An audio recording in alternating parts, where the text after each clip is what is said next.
35তম জাতীয় সড়ক সুরক্ষা মাস 2024 উপলক্ষে মঙ্গলবার আস্তাবল ময়দানে এক অনুষ্ঠানের আয়োজন করা হয়। এই অনুষ্ঠানে অংশগ্রহণ করে সড়ক দুর্ঘটনা রোধে সবাইকে সচেতন হওয়ার পরামর্শ দিলেন রাজ্যের মুখ্যমন্ত্রী প্রফেসর ডাক্তার মানিক সাহা। 35তম জাতীয় সড়ক সুরক্ষা মাস 2024 উপলক্ষে মঙ্গলবার আস্তাবল ময়দানে আয়োজিত মূল অনুষ্ঠানের উদ্বোধন করেন মুখ্যমন্ত্রী ডক্টর মানিক সাহা। এই উদ্বোধনী অনুষ্ঠানে মুখ্যমন্ত্রী ছাড়াও পরিবহন দপ্তরের মন্ত্রী সুশান্ত চৌধুরী সহ অন্যান্যরা উপস্থিত ছিলেন। অনুষ্ঠানে আলোচনা করতে গিয়ে রাজ্যে আগের তুলনায় সড়ক দুর্ঘটনায় মৃত্যুর সংখ্যা কমেছে বলে উল্লেখ করেন মুখ্যমন্ত্রী। এছাড়া তিনি বলেন, দেশে প্রতি বছর 1,68,000 লোক সড়ক দুর্ঘটনায় মারা যাচ্ছে।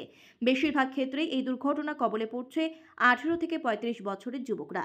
এ নিয়ে উদ্বেগ প্রকাশ করেন। পাশাপাশি তিনি উল্লেখ করেন, দেশের প্রধানমন্ত্রী দূরপাল্লা যান চালকদের জন্য 1000-এরও বেশি বিশ্রামাগার নির্মাণ করতে চলছেন। প্রধানমন্ত্রী দেখানো পথে রাজ্য চালকদের জন্য বিশ্রামাগার নির্মাণ করা হবে।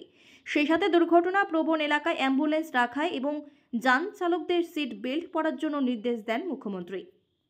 আপনারা নিশ্চয়ই অবগত আছেন যে আমাদের দেশে এই শুধু রোড ট্রাফিক অ্যাক্সিডেন্টে 1,68,000 জন গত বছর মারা গেছে, সেই রিপোর্ট আমার কাছে আছে। এবং 4 লক্ষের উপরেও বেশি লোক ওনারাও গুরুতর আহত হয়েছেন। এবং এতে করে আমরা যখন বাড়ির থেকে বেরোই তখন দেখা যায়, আর বিশেষ করে কম বয়সী ছেলে মেয়েদের মধ্যেই এই মৃত্যুর যে সংখ্যাটা সেটা দেখা গেছে। আমাদের কাছে যে ডাটা আছে এতে করে দেখা যায় 18 থেকে 35 বছর বয়সীদের তারাই এই রোড ট্রাফিক অ্যাক্সিডেন্টের ভিকটিম। এবং ওরা নিজেরা যে সমস্যা সৃষ্টি যে করে তাই নয়, সমস্ত পরিবারও কিন্তু সেই সমস্যাতে জর্জরিত হয়। এবং আমাদের জিডিপির প্রায় 3.14% আমাদের যে আর্থসামাজিক ক্ষতি কিন্তু তাতে হয়।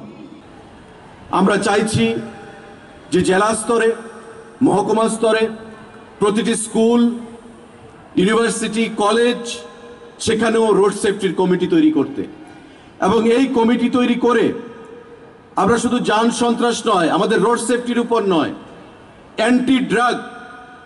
অনেক সময় আমরা দেখি যে নেশাগ্রস্ত অবস্থায় গাড়ি চালাচ্ছে, নেশাগ্রস্ত অবস্থায় মোটর বাইক চালাচ্ছে, অ্যাক্সিডেন্ট হচ্ছে, সাধারণ মানুষের উপর উঠিয়ে দিচ্ছে গাড়ি, মোটর বাইক নেশাগ্রস্ত অবস্থায়।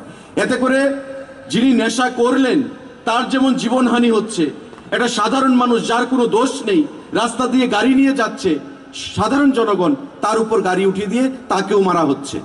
তো স্বাভাবিকভাবেই কেন্দ্রীয় সরকার যেমন কঠোর আইন আনছে, আমাদের রাজ্যেও সেই জিনিসগুলো আমাদের মেনে চলতে হবে আগামী দিনে, যাতে করে আমরা রাজ্যে যান সন্ত্রাস, দুর্ঘটনা এবং মৃত্যুর সংখ্যাটা আরও সেখানে কমাতে পারি।